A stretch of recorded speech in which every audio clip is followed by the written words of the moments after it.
Hey everyone, welcome back to the Contractor Growth Network Podcast. I'm Logan Shinholser, and today I am joined by somebody who is an operations coach specifically for the contracting industry. I'm joined by Liz Chism, and instead of me hyping her up and giving you her background, she's going to jump into it because as she was going through it all, I was like, let's just have you run through it because it makes so much sense as far as how she got into what she's doing now.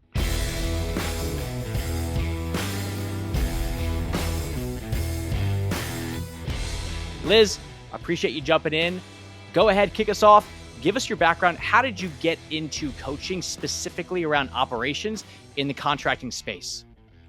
So I'm going to take you back all the way to when I was 9 years old, obviously prior to that. But my dad's a third generation contractor. So I grew up in the field. I grew up on the tools.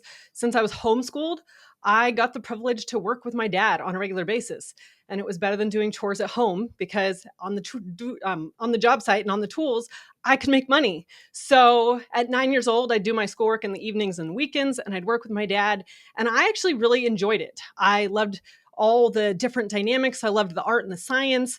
And by the time I was 16, I could plumb a bathroom, lay a floor, and build a house. He would leave me on the job sites as the foreman and handle all of the operations. And even on the other side of that is I would help him with the bookkeeping side of things on those old computers that were like dinosaurs these days. I actually saw my one in a museum when I went on a field trip with my daughter, and I was like, I'm not that old. But anyways, so that was kind of how I got into construction. You know, we've built many homes together. All my siblings were a part of it. We were kind of my dad's employees because we were very reliable and always showed up on time because we drove with my dad. So fast forward to when my husband and I got married, we started home brewing. And we wanted to start a brewery. Like all home brewers, we think that we have most amazing beer. We actually did. We won quite a few international awards. We won tons of local awards. We won best of show at most competitions we entered in. And so most people, though, when they think of a husband and wife brewing team, and they think of a husband and wife starting a business together, the wife becomes the admin and marketing person, the one who sits behind the desk and does all the paperwork, you know, the financial stuff. And being that I had a background in operations and running job sites, I kind of default became the operations manager of our brewery. I designed all the beers. I wrote all the recipes. The unfortunate thing, though, is that it was all stuck in my head. And I didn't know how to teach somebody the art and science behind brewing. Similar to construction, every job is a little bit different. And so there's this nuance between art and science that's really hard to communicate without understanding how to communicate it properly. So I was working 100 hours a week. I actually I was forgotten to be invited to my brother-in-law's 40th birthday party because we were so busy. And it wasn't until weeks later that they realized that they forgot to invite us. That's how busy we were. And when we wanted to start a family, we realized that 100-hour weeks is not the way to do it, especially with me being on the tools, in the brew house, doing everything. I would rewire pumps because I knew how to do all of that. So I had to revamp everything in our brewery. I had to put in what I consider an operating system.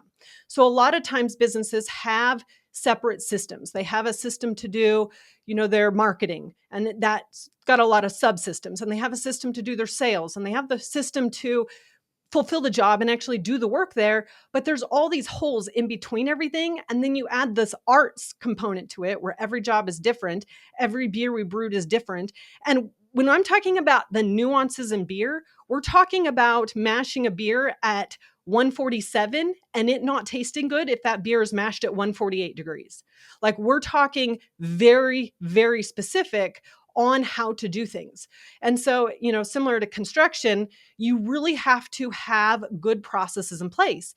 But even with good processes in place, there's all these black holes in between each process that the owner ends up filling. They fill in the gaps between different things. You know, my brewers would brew and then I would come in and check the beer and make sure it was all good and, you know, do all this micromanaging to make sure everything was fine.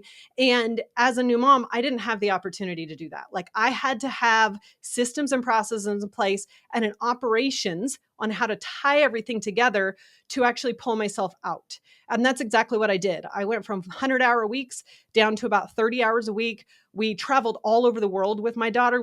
Because as a brewery, we distributed locally, we had a tasting room, and then we also distributed nationally and internationally. So our beer went all over Europe, our beer went to Japan, our beer went to China.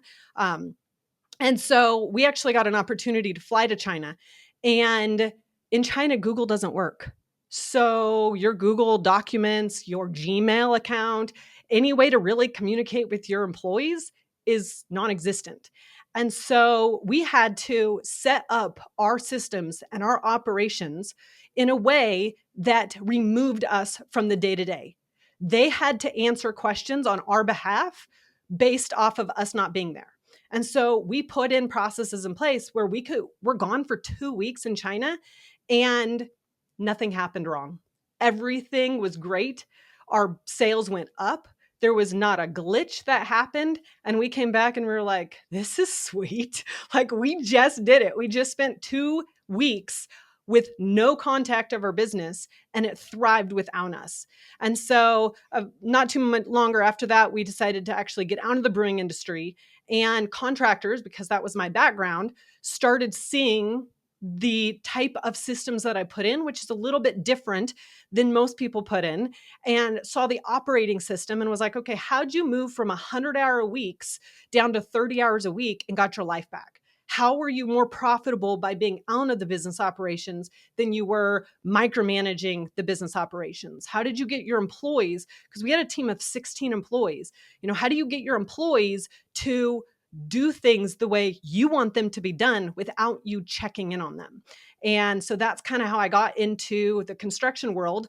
Obviously, I was very familiar with it.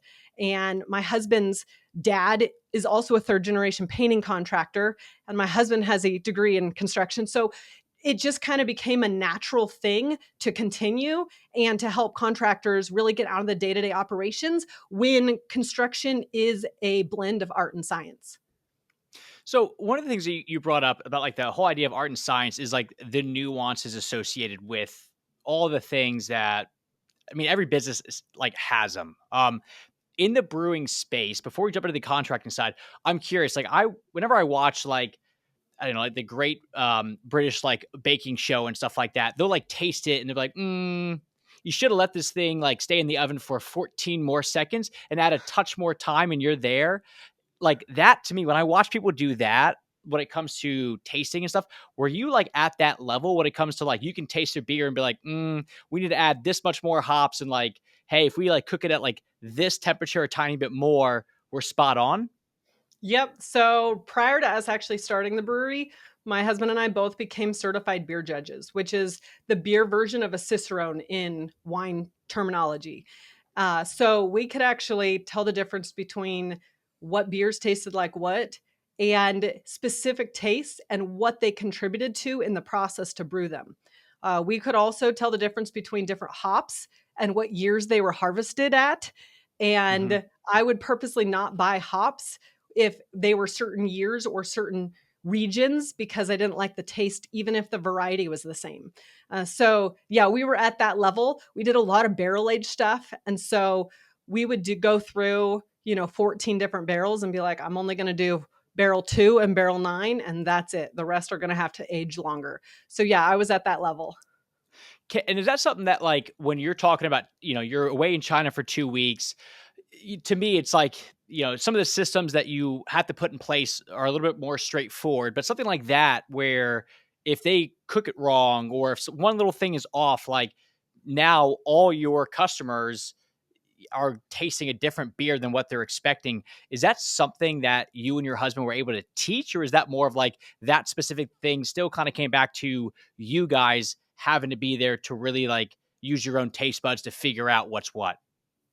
So when people put in systems and SOPs, they think of them as a one-time act. Here's this piece of paper, here's that piece of paper, read the piece of paper, follow the piece of paper, and I'm going to check out for the next year. And what you have to think about is, how do you make something sustainable? So every day, I wasn't the one trying the beers. Every day, my brewers were trying the beers when I did hire a full brewing team. They would go through and check, does this one need one more day? Does this one need 12 more hours in the tank? Does this carbonation level taste like what the carb levels should be like for this style of beer and all those different stuff. And that's where, as a business owner, you actually kind of want to act dumb. And I know it's hard to say it that way, but if I were to constantly just tell my brewers what to do and how to do it, okay, do this, leave that in the tank for 12 more hours, do this, whatever, I'm now the transactional leader. Every time they need something, or every time they taste something, or every time they need to take that next step, I have to be there to approve it. And I had to pull myself out. So I would say, well, what do you think? Do you think it's ready? Is there room in the brewing schedule? Are we on a deadline? Like, I would just ask those questions and play dumb. And it got them to think critically and to start understanding the end result and what their decisions will affect. So if I was like, okay, do you think that this beer is done? And they're like, no, it kind of needs one more day. I'm like, do we have time for that one more day? Are we on deadlines? Like, what do we need to do? And so I would even be at home, being with my newborn baby, and I'd be on the phone with my brewers and I would just have to walk them through. I'm like, do you taste this flavor? Nope. Do you taste that flavor? And so when we got to that point of being gone for 2 weeks, it wasn't like I had always been the middleman and then I pulled myself out for 2 weeks and then I jumped back in. We would actually, way prior to spending 2 weeks in China, we actually would just leave for a day and stay at home. Like, we were never out of town. We were just there. And we would say, what broke? What system broke while we were gone? Not who broke it, not who did something wrong, because now we're blaming the person. We want to be team members with our employees. We want to be on the same side and be against the system. Like, is the system going to work or is it not going to work? And so we'd come back the next day and be like, what broke?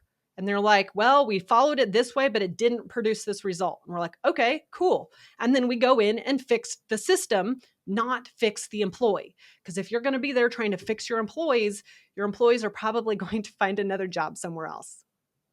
And so one of my good buddies owns a brewery here, and we talk a lot about this stuff. And they're actually one of the owners is a master cicerone. So I know they're very big into like making sure stuff tastes well. But talking with them, brewers, from what I've heard, are artists. So when you're coming in and you're trying to tell them, hey, this is off, or you're asking those questions, if you do it in the wrong way, it's almost you're telling an artist or a craftsman, hey, what you just created, is that up to par? Is that actually good or not? So can you talk a bit more about the balance of asking those questions and making sure that you're communicating without overstepping and feeling like you're essentially just telling them, hey, this is wrong, and potentially crushing morale? So there's a difference between asking a question in judgment and asking a question assuming the answer and just waiting for that validation from them. And there's another side of it, of asking the question of just being curious. And when you can define those two, curiosity will get you much farther with systems than anything else. So one of the questions that I ask any new client that comes working with me, usually they're a builder, remodeler, they're in the trades of some sort. And I'm like, okay, let's play the curiosity game. Let's shift out of just, well, this is wrong and this is wrong and this is not going right and this employee is doing this. And all of a sudden we're just thinking in the back of our brain, which is where the fight or flight comes into play. And then we're just stressed and we can't actually look at our systems. And so I'll ask them, I'm like, okay, so, let's be curious. Like, I'm curious about if we could put in a CRM that would actually follow up with leads right.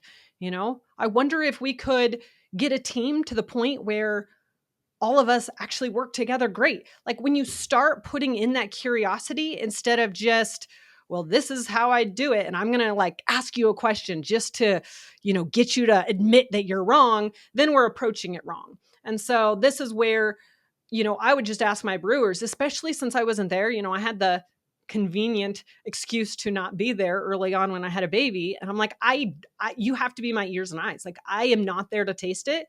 And that actually was really helpful for them because now they had to step into that role and really think about it. I wasn't that crutch that they could just fall on and hope that it all went well.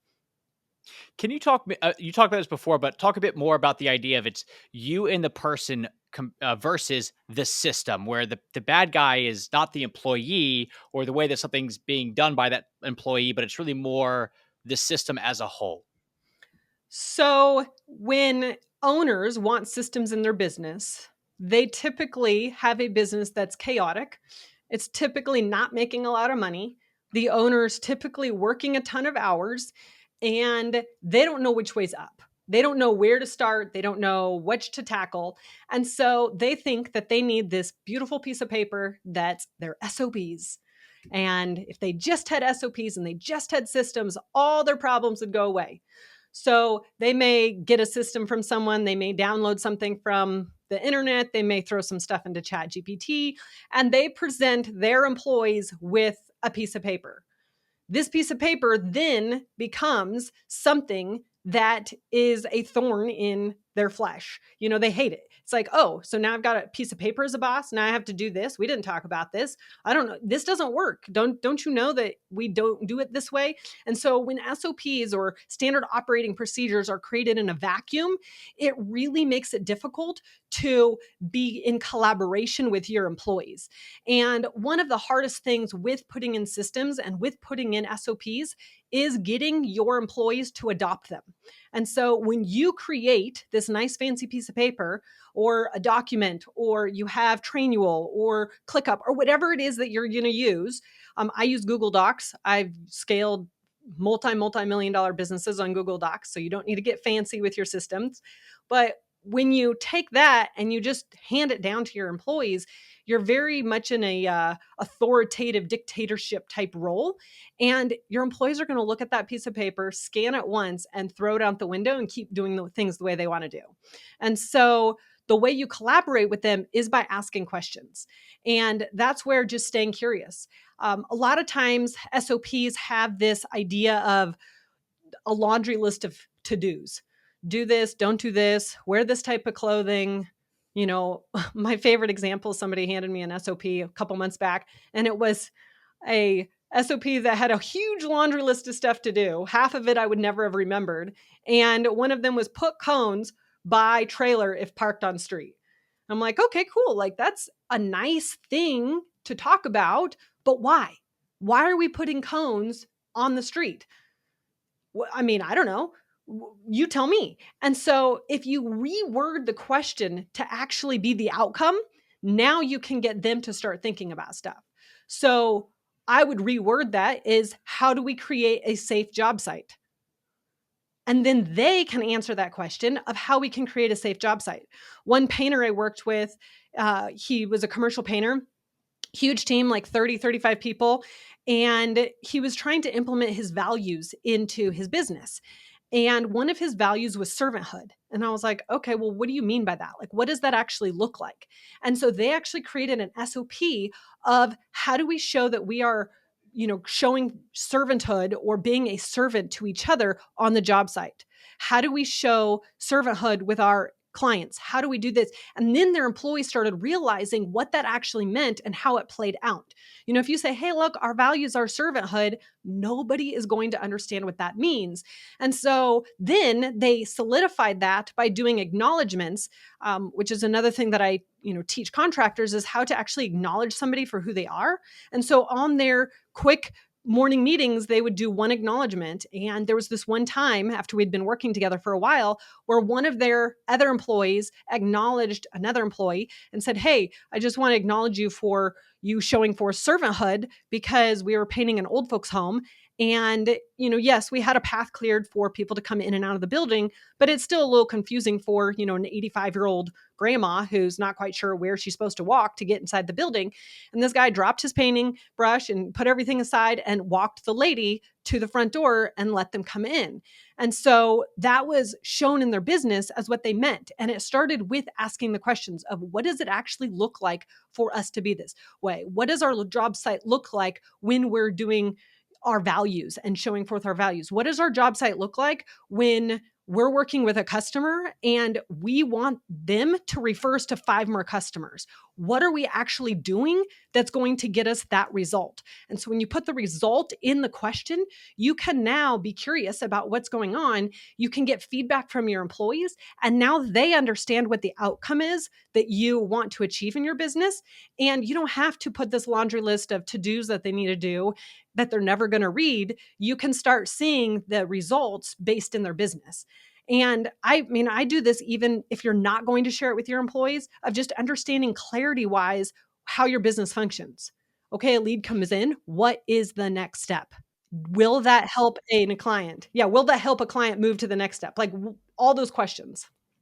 When you're asking these questions to your employees, I guess from like a trust perspective, if you will, how does it factor in when like you have your employees that you're like you don't know if they're the right fit? Because I remember like when I first started my company, like at this point, like our core values, like we sat down as like a leadership team and went through them over the course of like 3 or 4 weeks of like meeting after meeting after meeting, talking about what did it actually mean? How do you define that? But I know when I first started, it was just like we took a poll and we were like, hey, what you come up with five, you come up with five, you come up with five. And we just figured out whatever has the highest amount of votes was what we're going to adopt. And it turns out that you know, two of the four of us weren't even at the company anymore a month later. And we had these values that those two people, because they both voted on it, valued, and the two remaining ones didn't. So when it comes to these actual, like asking the right questions of if we want to produce, I don't know, the least amount of slippage on this job,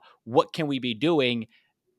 Do you have to have the right people and for a fact you have the right people in place first? Or is it a lot of times you don't really know, but the fact that the environment has not been set up properly for them, which once you start to go through these SOP questions, then it'll start to really come out of, is this the right person and approach or not? So that's where sustainability comes into play. So again, SOPs are not a one-time act, but when they Mm-hmm. are based on questions, and I always actually just type out a bunch of questions and then we answer them on a document. So that way it is all recorded as an SOP. It's just worded differently and rearranged differently. Um, and if you think about like Google and Chat GPT and stuff, we always ask it questions. So why aren't we making our SOPs like that? So, anyways, Mm-hmm. when you have those questions documented, you can go back through and ask the same question. If you ask, okay, who is your perfect client to work with? A year ago, it may be different than when it is today. But if you ask that question again, you're going to get a different answer or a more clarified answer. So those are types of things that you can review on a weekly or monthly basis of like, let's go through these questions that are about customer service. Okay, we've gotten a couple of referrals, but what can we do differently to get more referrals? Who are our ideal clients? Are we not working with the people that we really should be working with? Are we not doing the jobs that we need to do? And so when you constantly are asking those same questions, then you can start getting different answers and morphing your business to match the culture that you're creating on a regular basis. Learning is not just acquiring knowledge. Learning is having the same circumstance, but having a different behavior. And so if you have the same question and you have a different answer, you're now learning as a company on what you want to do and not do on a daily basis. Do you get a lot of pushback from people of, well, there's not really a point to do this, document this SOP or this system or the way that we're doing it now because we know it's not the best way to do it. So let's figure that out first. Then we'll sit down and do these questions. So that's where I feel there's an operation system versus just SOPs. And I think about systems and your operations in 4 quadrants. So the first quadrant is your systems that work. They're great. Things are moving fine. Leave those alone. Just don't document them yet. They're fine. Just leave them alone. Don't waste your energy on them. The second quadrant are all of your systems that don't work. You're like, okay, we're not converting as many leads. We're not getting as many 5-star reviews. We're having employee turnover. We know that there's these issues in our business. We're not sure what to do with them, but we know that they're there. Then there's the third quadrant, which is all of the systems in your head. And this is where most business owners get stuck because trying to communicate that out is very challenging. And then the fourth quadrant, I call it the dumpster fire quadrant, where you don't know what you don't know until you know it, or the can of worms. You think that everything's fine, and then you realize that it's a nightmare. And so when you think about it that way, anything that's in your head needs to be put out on paper. And those questions need to be asked. Even sitting your employees around and just saying, ask questions and having those go through. I even advise my clients to, while they're in the car driving from job site to job site, which they're currently doing, is to record different answers to different questions. Like, why did you start your business? Why do you do things the way you're doing? And have those recordings so that way you're starting to get everything in your head out and everybody can do it. As far as the systems in quadrant 2, this is where you need to really hone in on what is the micro system that needs to be put in place. And if you think back to the British cycling team, they didn't just, okay, let's cycle faster. It was, what are those 1% improvements that we can do? And so when you narrow it down to trying to find those 1% improvements, you can really help your systems. I love technology. I have a robust CRM system. I have, I have VAs. I have different things like that work together to make my business run. But I'm not a first technology, then try to fix everything else. And I always try to simplify things. So if you can think about what is the easiest, fastest, quickest way to fix this problem, let's fix it first, make it something that we want it to be, and then we can fill in it with technology, with a software program, with an app. If you have your employees just email or write on a piece of paper that's in the truck their hours, and they're not doing that, you adding in an app is not going to make them do it. You have to fix the operations of how they do that system. Then you can, of course, add an app and it'll make it a lot easier. But that's not the first answer to everything that's going wrong in your business. We do that a lot here, where we talk about that of like right now we have a project management software that we've been slowly rolling out over the past 6 months. And I remember ahead of time, before we got into this specific software, a lot of the answers of like, well, why aren't we doing it this way? And it's like, well, money.com, which is the software, is going to solve it for us. And it's like, hold on, if we're not even writing this down ahead of time, like that's just going to make what we're already doing easier.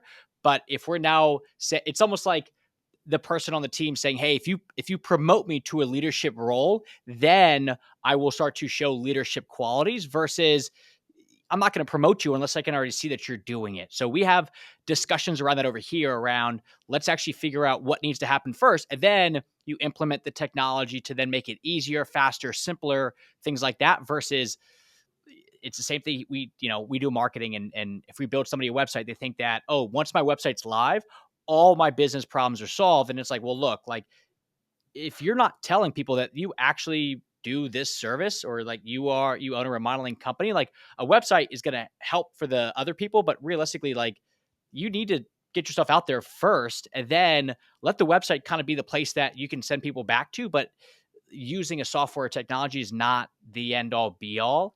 And I know we experience that as well, where we talk about that of like, do we need the software, or do we just need to figure out a better way to do it first, then figure out the specific software that's going to help that problem, instead of just trying to solve the underlying issue, which is we're just not doing it.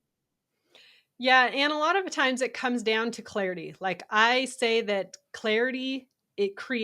questions create clarity, and clarity creates profitability. So when you are very crystal clear on what you do and how you do it, you will be more profitable without even writing a single SOP. So I recently had a client that came in, joined the program. He wanted SOPs, he wants systems, and which is kind of a vague term in general.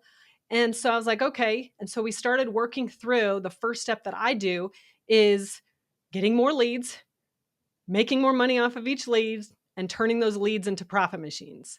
And we're like, okay, you're getting a lot of leads, you're getting repeat business. Let's focus on your numbers. And just yesterday, he was like, yeah, I just got off a call or out of an appointment with a client. And prior to working with you, I would have made 50 to 60,000 on this job. And I just signed a contract for 106,000 because I asked questions around his pricing and how much he was paying, how much he was charging, how much he was making, what does his jobs look like at the end. So when you are curious, even if you don't write it down, but just creating crystal clear ideas of what your business does and how you do it can make you more profitable. And then you can go hire somebody to make you SOPs if you want, but that's not the point. The point is putting in systems and processes that create profitability. Yeah, we had an ops manager a few years ago, and the first thing that she did was she came in and created SOPs for everything. And I don't think I've ever looked at them, and I don't think anybody's looked at them. I'm If I went back and looked, I'm like 99.9% sure that 100% of it is no longer accurate. And it was really more of like checking the box of like, yes, we have SOPs versus like actually figuring out like, okay, why do we do it this way? And like, let's go through step by step. And it's like we do this with our own sales process of a lead comes in, what's the connection rate? Meaning, if instead of just looking at how many leads to jobs closed are we doing, it's what are the step by step processes to optimize along the way to go, okay, if our issue is, it's a big drop off between a lead coming in and how many people we're actually getting in contact with. What can we do to solve that individual thing? And it over time starts to increase the actual amount of sales coming through. So I've been there in the boat of like, let's create the SOPs because it's almost like the thing that you say you're supposed to do as a non-operations person, but in reality, like it's a waste of time, it's a waste of money, and like nobody is bought in to the point that like it took me 15 minutes just to figure out where the SOPs even were, which sucked. Yep. That's why my book that's coming out soon is called SOPs Suck. So where do you start then? I mean, like, is this like a, hey, you want to sit down, you're the owner of a company and you want to spend 2 days and go through every single, system, quote unquote, or thing that you do and ask the questions? Or is it more of like, as time goes on, little by little, you're starting to ask these questions and start to figure out what's going on? So I have a 5-step process. And the first one is simplify. Make your business as simple as possible. If you're doing remodeling and sunrooms and kitchens and baths and an addition, look at all of the things that you do and narrow it down to your most profitable jobs. You will make more money and you can always add those back later, but we've got to start simplifying your business and make it less chaotic. Simplify your team. You probably have people on your team that are just weighing you down. A players don't like to associate with C players. And if your business has a lot of C players, your A players probably look like C players. And so really going through and being like, does this person make this business money, or does this person cause me to spend more time in the business and weigh our business down? You can look at your finances. If you have, let's say you go through your finances and you look at your credit card statements and you're like, oh, I don't use this software, I don't use this app. You kind of gather things up. Maybe you let go of an employee that's not performing high enough for this next level. They got you to where you are, but they're not going to help you get to this next level. So you add that all up. Let's say you chop like $3,000 from your monthly expenses. If your profitability is 25%, that 3,000 is like signing a contract for another 12,000, because that 3,000 is from profit. That 3,000 is not revenue. And so when you start thinking about narrowing down what you're spending money on, you can free up your finances to the point where you have that breathing room and you can go. Once you free up and simplify things, then you need to create a strategy. And the strategy is, how do I solve the next kink in my business? Whether that's getting more sales, whether that's getting more referrals, whether that's your job costing, those are usually some of the big ones. And so we do an audit and we see where our systems and what's working, rate them from 1 to 10. When we can really see what's working and what's not working in our business, then we just focus on that. As squirrels and visionaries, you go, oh, but this is, the shiny object and I want to go do this over here. But I have a cool opportunity over there. You really just have to have that discipline and focus on what you want to focus on. The other thing too is that because maybe sales and marketing is more of a strength for some people than, let's say, your finances, people tend to try to make these 1% improvements in the areas that are already doing pretty good.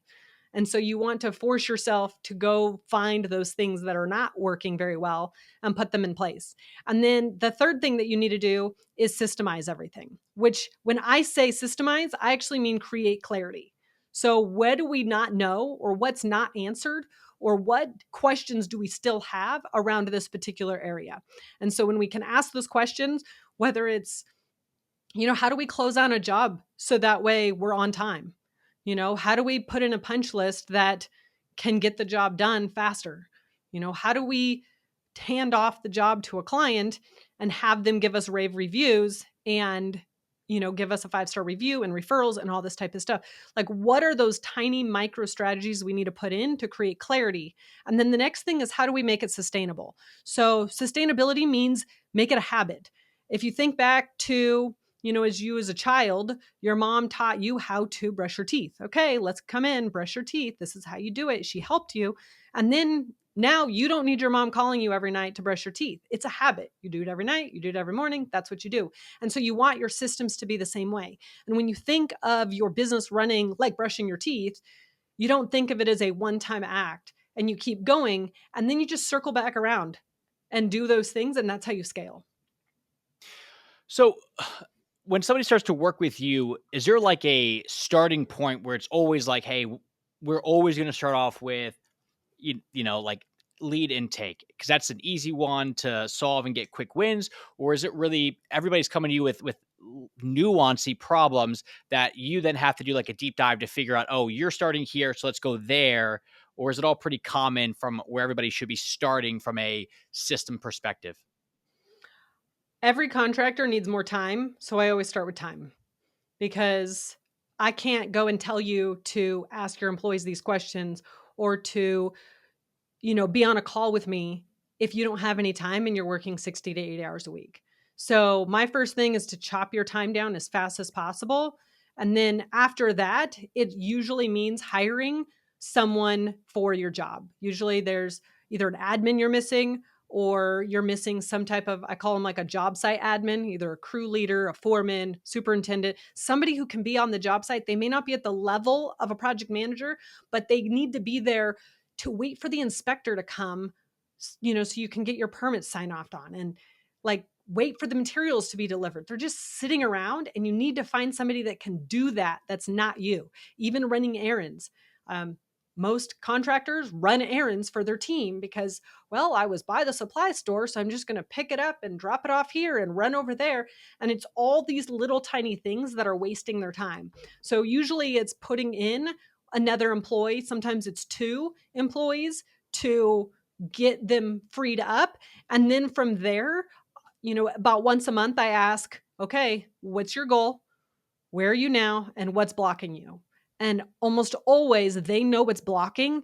And we create that strategy, that micro strategy to solve that. Sometimes it's creating clarity by asking questions. Sometimes it's just things that they're avoiding. But every time we move the needle forward, but they actually have the time and the bandwidth to do that once they have the people in place. So you just brought something up that is interesting, where when you're talking about going and, running back and forth to Home Depot yourself because you forgot something, how much of that, in your opinion, Liz, is them just not realizing that somebody else should be doing it versus that's their comfort zone? And there's other things in the business that if somebody else goes and does that, they have to now do this uncomfortable thing for them. So they're just using this cop out of, well, I'm just going to run to Home Depot, because essentially it's kind of like hiding behind the problems that actually need to be solved. I would say it's a little bit of both. I Mm-hmm. think people are so concerned with the job and the job site and keeping the job going that they'll do anything to keep the job going because that keeps the lights on. And a lot of times they don't stop to think about what they need to be doing to keep the lights on versus what they currently are doing to keep the lights on. I usually do an exercise with my clients on going, how much money do you actually want to make? Like your ideal income from your business. How many hours do you want to work each day? How many weeks of vacation do you want to take? And it pops down a number of what their time is worth, not what they're getting paid, but what their time is worth. And a lot of times it's between like $180 to $250 an hour. And I'm like, okay, what are you doing that's not $180 to $250 an hour? And they're like, running to Home Depot? I'm like, yes. So we are not running to Home Depot anymore. The $10 an hour, $15 an hour person, they can run to Home Depot. The job may be longer, but I can guarantee you'll free up your mental bandwidth. and matching your energy levels and what you can handle with the things that you need to do in the business actually will create more time, because not 24 hours is created equal. Some people are morning people, some people are night people, some people are middle of the day. And so if you're in your peak zone and running to Home Depot, you're not actually leveraging your energy levels to match what needs to happen in the business. So one of the things that you brought up earlier, back when you were talking about like the brewery, and was brewer would go out, brew a new batch, and then you would like ask them almost like, is it good? Like, how is this? It's almost like you're like letting them in a very contained way fail, and you're letting them learn on the job as they're doing this. How do you approach that with clients that you're working with? Where are you telling them like, hey, let your people like figure it out? And unfortunately, they're going to be on the job site, and you're going to, I don't know, mess up some people's homeowners like situations a little bit, but your team is going to learn. Because I know that's a big fear, like what you just brought up, of like they want to keep the job site running, they want to keep it like rolling, and the biggest fear is that we screw something up on the job site, and then we got to go back to the homeowner and be like, "Hey, I'm so sorry. I just started working with Liz, and she said I got to let my people fail a little bit." So, how do you approach that with the team? So, there was a lady who did a study in Stanford that took half her class and gave them 10 songs that were the top songs of the year. Everybody listened to these songs. They were always playing on the radio and in stores. And then she gave the other half the class the ability to listen to these songs based off of the class tapping it out. And so you'd have student A tapping a well-known song and student B trying to guess what that song is. And they assumed that since these songs were prevalent throughout all society, that they would therefore guess the song. So they estimated like 50 to 60% of that communication happened through tapping. And the reality is that only 2 to 3% of the students guessed the right song. And the thing is that we have the accompaniments in our head. We can hear the music, we can hear the drums, we can see, all the musical instruments, the voice, the words, we can hear it in our heads. But then when we tap, it's only 2 to 3%. And so a lot of times when contractors try to tell their employees what to do, and then they leave to go do something else, and they come back to chaos and needing to put out fires and appease the client, it's because they've only really communicated 2 to 3%.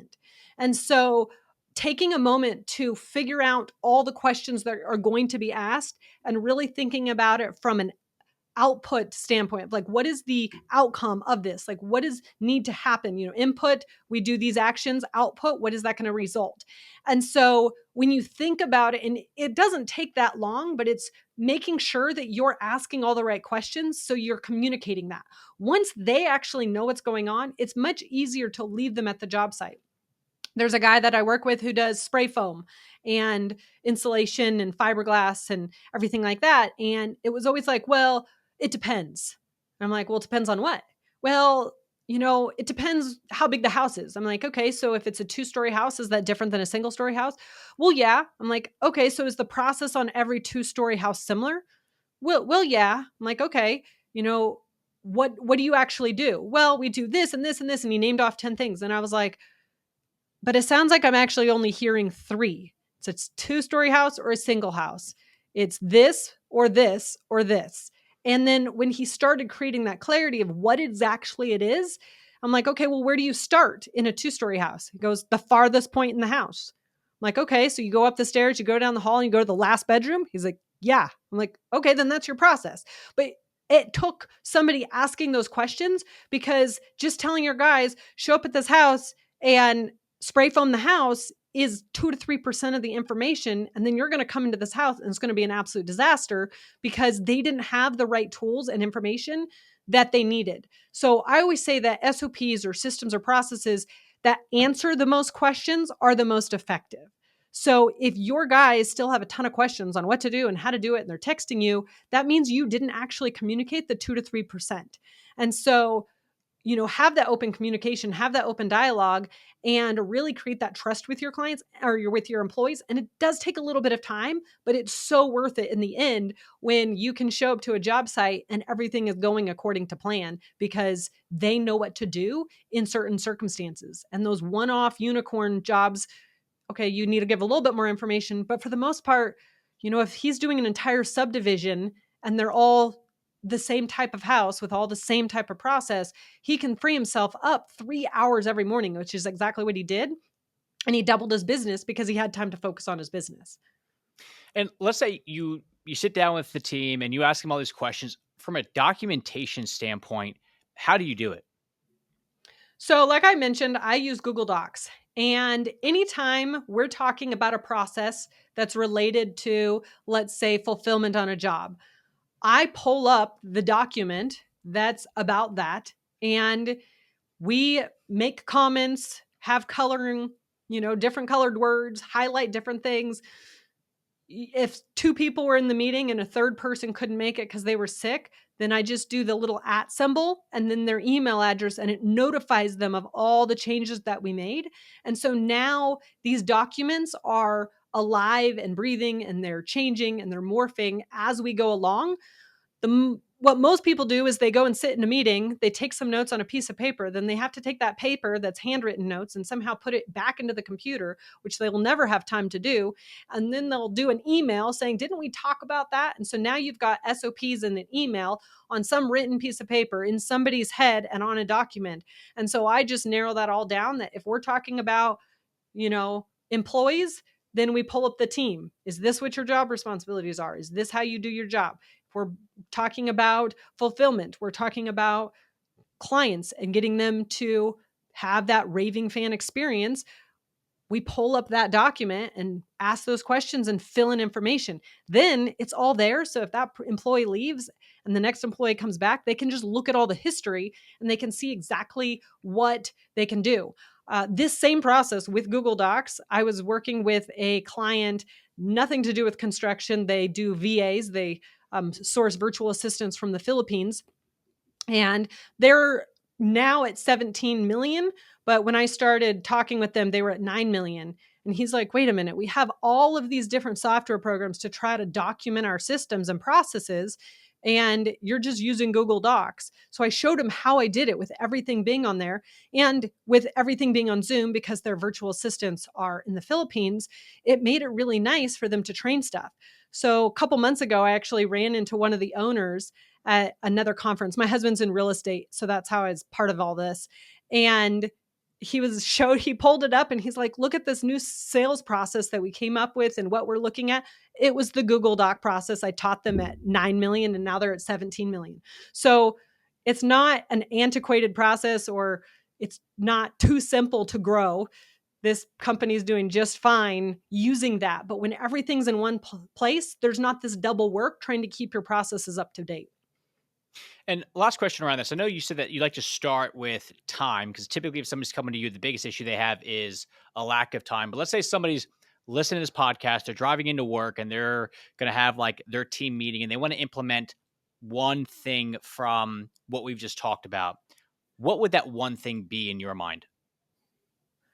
So I would honestly approach it from a curiosity standpoint. Say, hey, I listened to this podcast, and the first thing we're going to do is we're going to figure out what's broken in our business. So everybody take 5 minutes. I always set a 5-minute timer, because if you don't set a 5-minute timer, you'll go for 1 or 2 minutes and then you'll think that you've thought of everything. And so you do a brainstorming session. What's working, what's not working? I wonder if we could not have employee turnover. I wonder if we could make the job sites run smoother. I wonder how we can get our job costing. You'd be surprised at what your employees will say when they actually have the opportunity to say something. If a hotel wants to improve their processes, they don't sit around a boardroom and make a new process. They should go ask the bellboy who's in the day-to-day operations. They have a better perspective. And if you respect that, your employees will give you that respect back and help you create the processes to move forward. Love it. Liz, if somebody wants to connect with you and actually hire you to do this, or at least learn more about how you could potentially help them, how do they go about doing that? So everything's at www.lizchism.com. So it's LIZCHISM. So you can access different programs I have, and my book's coming out soon, so you can grab that. And then I'm always on social media as well. Awesome. Everybody, thank you very much. Liz, I appreciate it. This is a cool way and a unique way to go about not just doing the systems, but really just getting the buy-in, because I know that the more that the team is coming up with this stuff, the more that they're now way more likely to then follow through with it. So this was fantastic. Glad to be here.